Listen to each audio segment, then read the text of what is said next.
Hello, I am Jeff McCune, Chief Health Informatics Officer at Phelps Health. And I'm Dan Dunstetter, Data Security Administrator and HIPAA Security Officer at Phelps Health.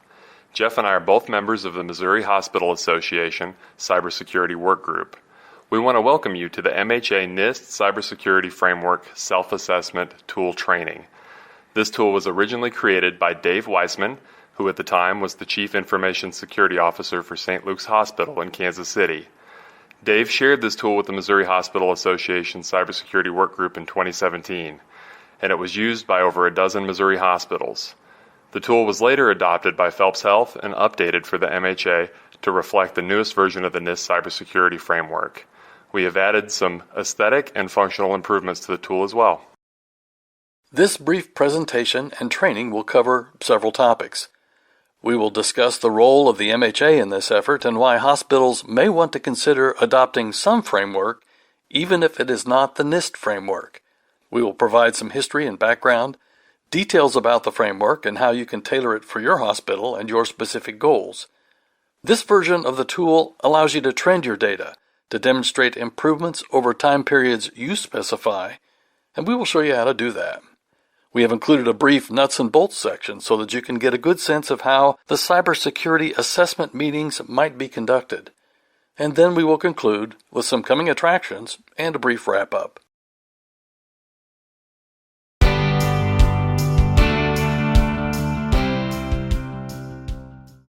Why is the Missouri Hospital Association involved in this effort? Clearly, the cyber threat landscape is not getting any less robust or complex. Every hospital has to deal with these complexities and threats to their operations. Given that clear need, the MHA has recognized that they can provide some level of assistance to Missouri hospitals. The MHA has also made a clear commitment by bringing Ted Cease on board as their Information Security Officer. And the MHA is partnering with hospitals and teams around the state to form a cybersecurity work group to provide coordination around these topics.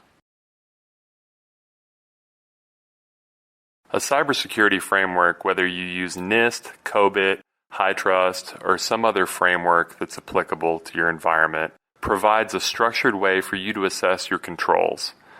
We found that the NIST cybersecurity framework was the best framework for us, largely because of the HIPAA and NIST Special Publication 800-53 crosswalks.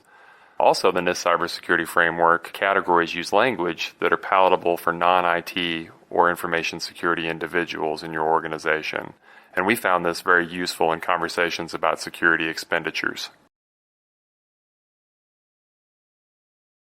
The MHA Cybersecurity Work Group has been thinking about goals for Missouri hospitals along these lines. We came up with 2 goals that we would like to suggest that every Missouri hospital consider, at least for 2019. The first is that every Missouri hospital adopts some cybersecurity framework. Again, it could be NIST, it could be HITRUST, it could be COBIT, whatever you prefer. And then every Missouri hospital uses that framework to identify one area to improve their cyber defense posture. We think these are good and reasonable goals for 2019.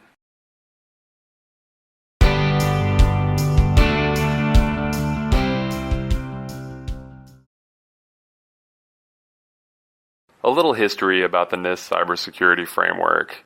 The framework was developed by the National Institute of Standards and Technology using criteria that was put forward in an executive order issued by President Barack Obama in 2013.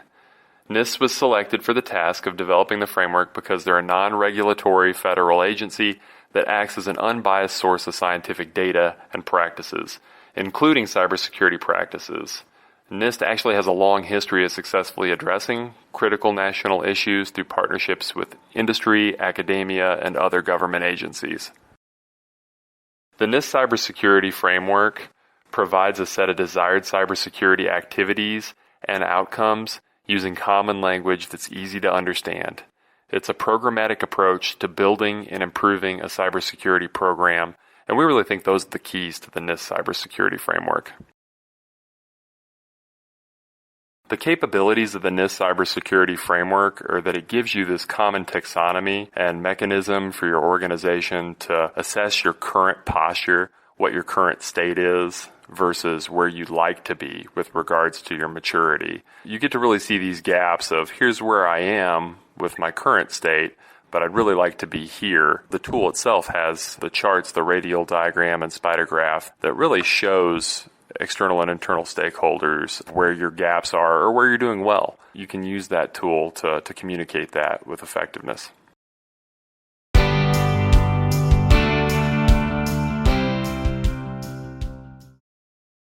The core design of the NIST cybersecurity framework is broken up into 5 functions.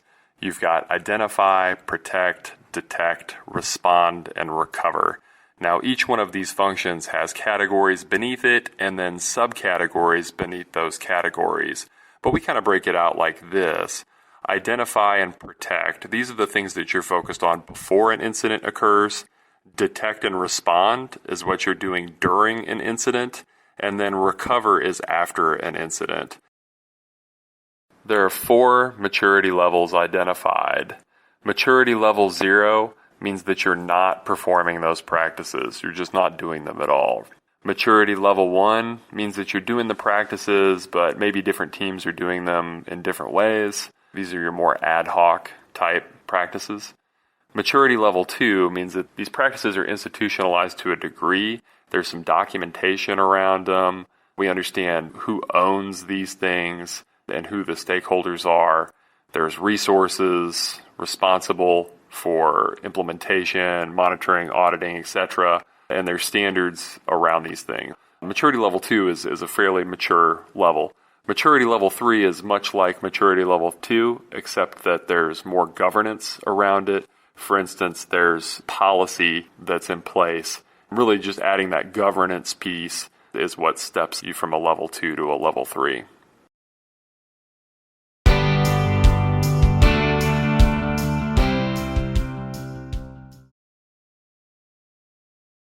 One of the nice things about the tool is that it allows you to set your own target maturity levels for your organization. You may decide that attempting to reach a maturity level of 3 may not be practical given the financial and staff resources you have available. Or you may have other reasons to set the target maturity level to a value different than the default settings. For many organizations, the default settings will be fine, but feel free to adjust these as you see fit. After you have set the target maturity levels, or decided to use the default target maturity levels, it is time to begin completing the cybersecurity framework tool for each of the 5 major sections. Start with the Identify section. For each category and subcategory, record a few sentences that describe your current state. From the drop-down list under Maturity Level, select the maturity level that most accurately describes your current state. You will want to be objective and perhaps even a bit self-critical. Use the descriptions of each of the 4 maturity levels, 0 through 3, to guide your thinking. If you are not sure if you are a 2, it would be a best practice to pick the next lower maturity level, the one that you know you meet. Then in the comments, record anything that would prove useful to you going forward. For example, if you would be at a maturity level of 3, if you would write a policy and get some governance in place, put that in the comments. These comments will be very useful in guiding your cybersecurity improvement efforts. You will probably find it very helpful to get some knowledgeable staff to discuss each category and subcategory as you work through the 5 major sections. We will give you an example of this in a few moments. Once you have taken the time to go through and complete each of the 5 major sections, identify, protect, detect, respond, and recover, you can go to the Summary worksheet and see a nice graphical comparison of your current state compared to your target maturity levels. Not only is this a concise tool for helping you identify gaps in your cybersecurity readiness, this particular graph is an excellent tool for presentations to others in your organization, particularly those who provide executive or board level oversight.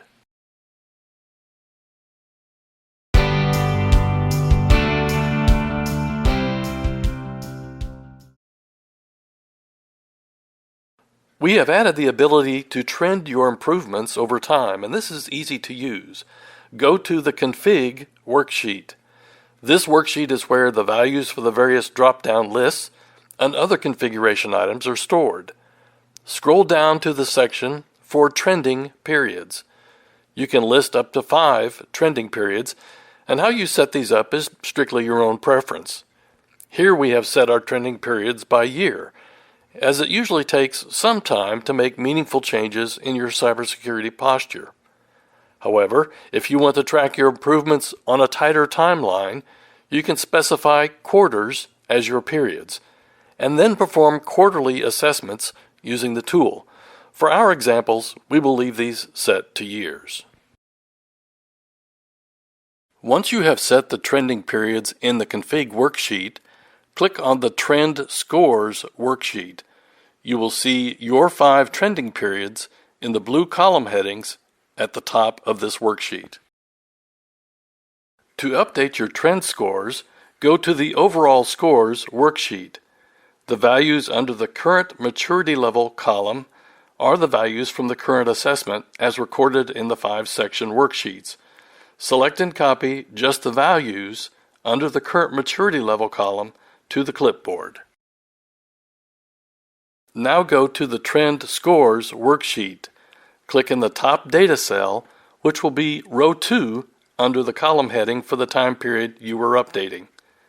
Paste in the values you just copied from the Overall Scores worksheet. You have just updated your Trend Scores worksheet with your latest assessment values.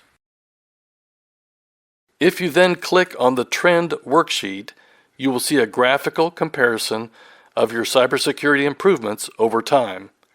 Again, this is a great graph to show executive or board level audiences.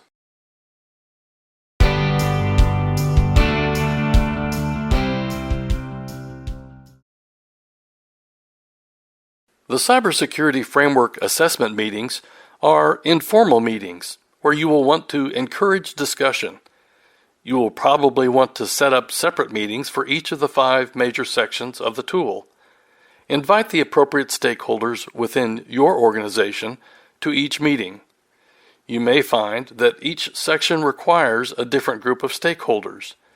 Encourage folks to speak up in the meetings and take some time at the start of the meeting to read and explain the 4 maturity levels 0 through 3. Again, these are found on the summary worksheet. Welcome everyone, and thanks for coming. This is an important step in our cyber readiness. We are going to be discussing our organization's maturity levels in several different areas. First, let me explain the 4 maturity levels, and here's where you would read those levels. The first section we are tackling today is regarding the Identify portion of the NIST cybersecurity framework. Let me read you the first category description. The data, personnel, devices, systems, and facilities that enable the organization to achieve business purposes are identified and managed consistent with their relative importance to business objectives and the organization's risk strategy. Our first subcategory is physical devices and systems within the organization are inventoried. What do you think? Do we do a good job of inventorying physical devices and systems? Well, we do put asset tags on computers when we deploy them to users. Good. Anyone else? Most of the time we put asset tags on systems. I have seen a few workstations without tags. Do we have a policy around this? No policy. It is more of a habit than anything. It wouldn't take much to write a policy, though, and get some standard processes around this.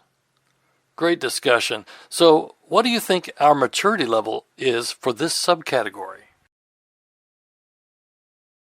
We really can't be at maturity level 3 because we don't have a policy or governance around this. I think we are at maturity level 2. Well, but even maturity level 2 says that processes are documented and standards and guidelines are used. We are not consistent with the asset tags. And have we really inventoried all of the various software systems we have out there? We have not even discussed those. It really feels like we're at maturity level 1, since this is somewhat ad hoc and we really don't have any processes for inventorying software systems. Yeah, I guess you're right. On this item, we are at maturity level 1. I agree. Yeah, that sounds about right. Does everyone agree? Yes, I agree, maturity level 1. But we could get to maturity level 2 without much more effort. Yes, I agree. Let me capture that in the comments for this subcategory, as that will provide some useful direction for us going forward. That's all there is to the process. You will want to repeat this same process for each of the 5 sections of the tool for each category and subcategory.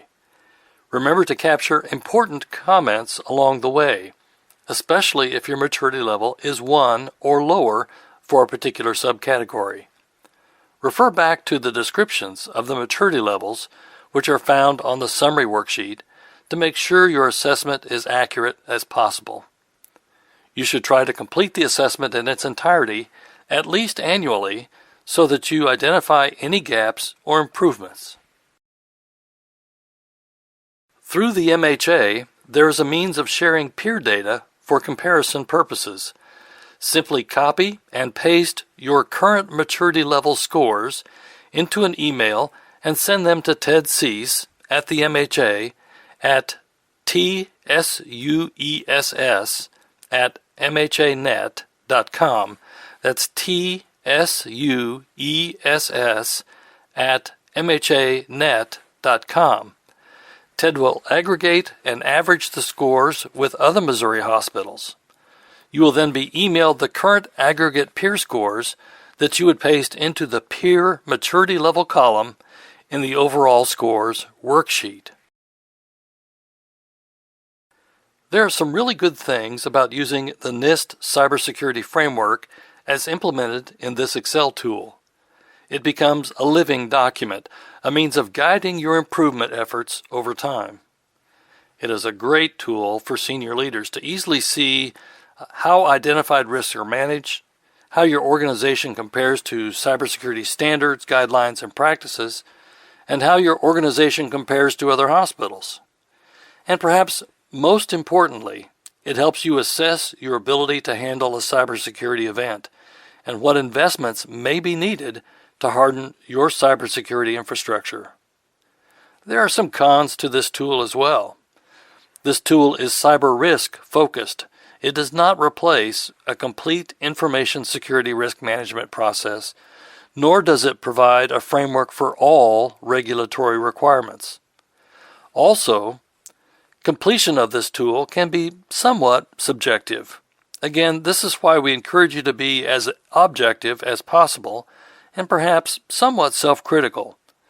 And finally, the target maturity levels need to be adjusted over time as the cyber threat landscape changes and your organization matures within each category. We hope this training on the NIST Cybersecurity Framework Assessment Tool has been helpful.